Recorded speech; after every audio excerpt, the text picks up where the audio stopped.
Hey guys, what's going on? Mouse here. So, Power of Destruction hard mode is finally out after months of delays, and that includes the new integrated global rankings, which is going to start on August 14. Now, in this video, we're not going to talk about specific strats yet. We'll save those for separate breakdowns. So if you want team comps, builds, and full runs, make sure you subscribe so you don't miss it. What we're going to be focusing on instead are the crucial basics. What exactly has changed with this dragon?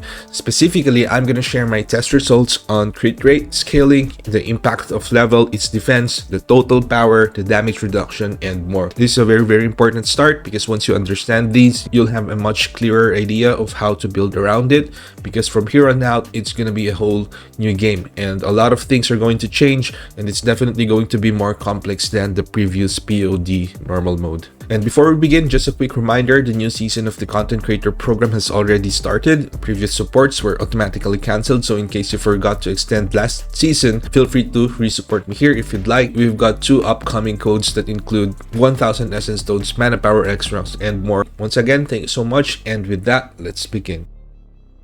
First off, the boss is now level 100, up from level 60. Unlike the guild boss where the level sometimes does not match visually, this one is actually level 100. I confirmed it by checking how crit damage interacts with the monster level, and we already have an accurate formula for this thanks to BRR's SLA formulary. So here in the stats window, we have 181.56% crit damage. In normal PoD, the actual value would be 175%, already reduced by the monster level.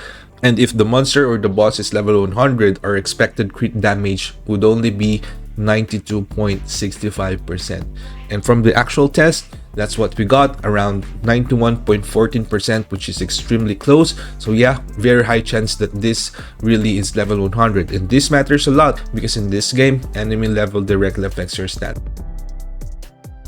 To confirm that further, I also tested the precision, again using the SLA formulary, the formula from BRR. We now need around 23,400 to hit 99% precision, and my test confirmed this too. 21.2k precision, I was still getting slightly inconsistent damage, but when I increased it to 23.7k, the results was stable, and that's exactly what we wanted. Now for the crit rate, I'm not going to go into the full breakdown here, but if you want to learn about how crit rate works in this game and how I test it, feel free to check out my dedicated explainer video. And here are the quick results from my test in PoD hard mode. 8.1k crit rate stat was 18.57%, 10,300 was 21.79%, and 13k crit rate is only 22.68%. And just a heads up, there's a margin of error here, so use these only as a reference point.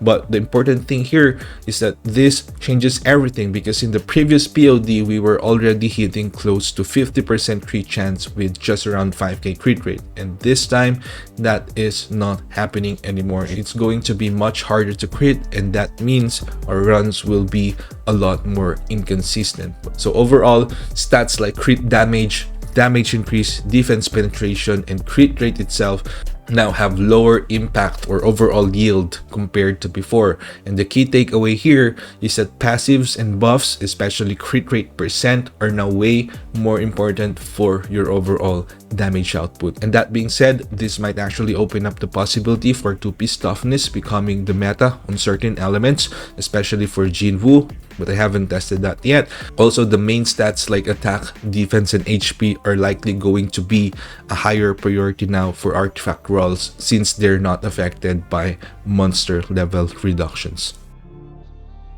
I also tested the defense, and it seems like it is still around the same value at 75% effective defense. I tested that using the shadow step, and the expected damage increase is 81.82%, and we got 79.93%. But we do have defense penetration here, so the damage will not be that accurate. So it's likely the same as before, or if there's any difference, it's not gonna be that much. And I also included the damage increase taken to check whether there is a huge damage reduction now, and I still got 16.77% damage increase from the 17% increase of the armor break, which is still very close.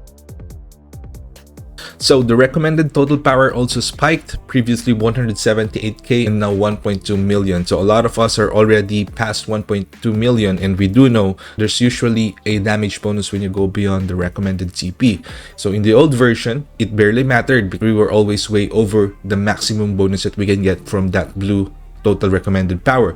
I was worried about this, but after testing, thank goodness, the increased total power does not give bonus damage or anything, which means we don't have to optimize for total power just to hit higher damage numbers. And that's huge because it saves us a ton of money and resources trying to max out armory and shadows just for PoD. As for the mechanics, we're not going to go over the specific strats and details just yet, but mechanically it's mostly the same. So there's just one new pattern and a few previous ones have been slightly enhanced, and obviously breaking both hands is way harder now, and that's going to make things trickier. The actual approach is going to depend on a lot of specific builds, strats, and tactics, so I'll leave it at that for now and break it down per element in upcoming videos. So yeah, that's going to be it for now. I'll be testing meta comps and builds for different elements over the next few days, so if you're planning to climb the global rankings or just want better scores, make sure to hit that like button and subscribe. More videos coming soon. See you in the next one.